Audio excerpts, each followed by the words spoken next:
Si on m'avait dit qu'il y avait des joueurs qui maîtrisaient le ballon aussi bien, c'est pas possible, mais ce que j'ai vu aujourd'hui, c'est au-dessus de ce que je pensais. C'est extraordinaire, c'est impressionnant. Il faut le faire parce que nous qui avons déjà un peu tout sur nous, je ne suis pas sûr que je ferai la moitié de ce qu'ils font pour moi. Sincèrement, c'est impressionnant. C'est des gens qui aiment jouer au foot et si le CC Foot ça leur permet de faire leur passion, voilà, ils doivent la faire à fond et c'est vraiment une bonne chose pour eux. Je trouve ça remarquable par rapport à ce qu'ils font avec le ballon et sans rien voir, donc je pense que c'est pas mal du tout. Mais l'entraînement technique était quasiment égal à ce qu'on voit dans le chef des joueurs voyants. Ici, évidemment, Louis, à cause du grelot qui se trouve dans le ballon, mais aussi une immense concentration de chaque joueur leur permet de conduire le ballon, de l'arrêter, de faire l'une ou l'autre figure géométrique, comme un cercle à droite, à gauche. Je dois dire, c'est magnifique. Ça suscite l'admiration et surtout le respect. Maintenant, je ne sais plus pratiquer le football avec un ballon ordinaire facilement.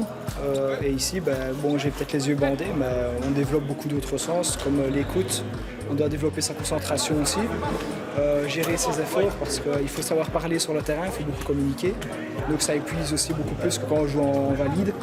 Mais sinon, je me sens bien, c'est comme si j'étais réellement un footballeur, parce qu'on fait des passes, des tirs. Le gardien est voyant, donc ça nous donne plus d'envie aussi pour marquer des buts. Il y a 3 guides sur le terrain qui sont voyants. Il y a le gardien déjà qui guide sa zone défensive. Donc le terrain est divisé en 3 zones. Le gardien guide sa défense. Puis le milieu de terrain, donc le deuxième tiers du terrain est guidé par le coach qui est derrière la balustrade, qui lui donne les indications aux joueurs de champ, mais seulement dans le milieu de terrain.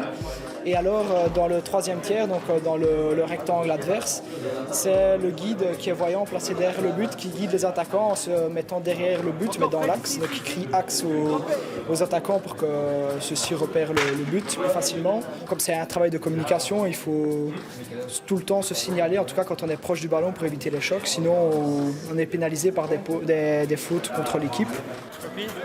Ce qui m'a le plus impressionné, singulièrement, ce n'est pas une action de jeu ou quoi, c'est quand il se déplace d'un endroit géographique à l'autre sur le terrain. Là, c'est un sentiment extrêmement fort et qui donne tout son sens, toute sa dimension au terme équipe. Faire partie d'une équipe.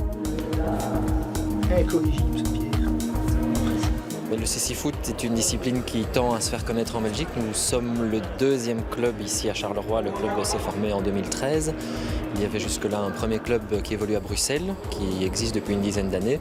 Donc ça fait quand même relativement peu de monde. En termes de joueurs, cela fait à peu près pour les 2 clubs une vingtaine de personnes. Donc les activités comme celle d'aujourd'hui sont importantes. Bruxelles en fait, nous en faisons pour promouvoir la discipline, la faire connaître, montrer que ça existe, montrer au public déficient visuel qu'on peut poursuivre sa passion du football malgré une perte de la vision. On veut essayer que le CC Foot se développe en Belgique parce que nous sommes obligés de nous déplacer en France pour un championnat. Donc ça nous fait de longs trajets. Nous avons déjà été jusqu'à Bordeaux en avion et ça nous fait tout un week-end. On aimerait bien que le CC Foot se développe donc en Belgique, pas uniquement dans la Wallonie, mais en Flandre aussi. Et ça nous permettrait donc d'avoir un championnat. Deuxième chose, c'est de la formation donc des joueurs. Donc on essaye de recruter. Ce n'est pas évident parce qu'il faut les chercher presque. Ce sont des enfants qui ne viennent pas facilement d'eux-mêmes, ils ne vont pas venir d'eux-mêmes. Et alors on essaye d'avoir quand même un petit côté élitiste. Donc parce qu'on sait qu'il y a une équipe nationale aussi qui va se créer bientôt. Et Fournir est un fournisseur, entre autres, de l'équipe nationale. Humainement, c'est un collectif bien. Après, techniquement, et voilà, si c'est un groupe qui travaille, petit à petit, le terrain va être un plus de la cohésion. Et je dirais dans 2 ans, je pense qu'on peut les compter dans un... Ça sera un collectif fort et puissant, techniquement, humainement. Voilà, je pense qu'ils pourront se battre s'ils participent dans des coupes internationales à viser des podiums. Nous sommes ouverts à tout le monde, comme vous l'avez vu. Donc ici, tout le monde a sa place. Jeunes, moins jeunes, débutants confirmés. Ça, c'est important, c'est un esprit que nous voulons garder. Maintenant, ici à Charleroi, en partenariat avec l'UNADEF, une association française qui nous a pris sous son aile, nous sommes devenus le centre technique belge. Donc l'objectif, c'est vraiment de former les joueurs à un haut niveau de technicité pour en faire des athlètes du cécifoot et qu'ils puissent représenter le club de Charleroi, bien sûr, mais aussi la Belgique dans les compétitions internationales. Nous avons été accueillis donc au Sporting de Charleroi. Vous avez pu assister à la démonstration lors du match Charleroi-Liers.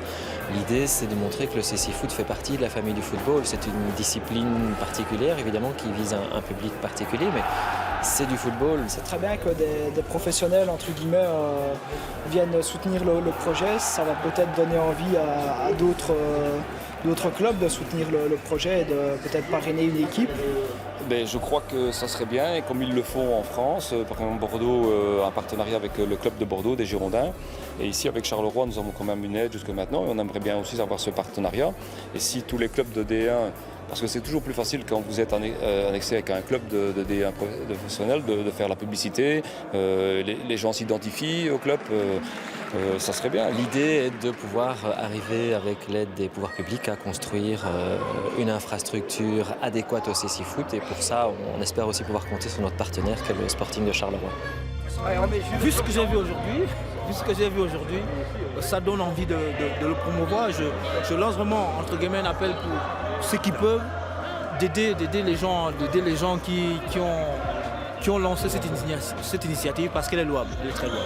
Mais qui soit peut-être mieux soutenu par les pouvoirs publics, et de pouvoir obtenir des créneaux normaux d'utilisation dans les halls des sports qui, nous le savons tous, sont fort occupés, quoi. Et ils ont la chance quand même de pouvoir jouer ce sport d'une autre manière, et ils doivent en profiter à fond. C'est peut-être encore une bonne chose aussi de pouvoir jouer et créer son sport. Et aujourd'hui, il y en a certains qui arrivent à le faire. Donc j'espère qu'il y aura une production d'équipes de plus en plus en Belgique, comme ça se passe en France ou en Allemagne.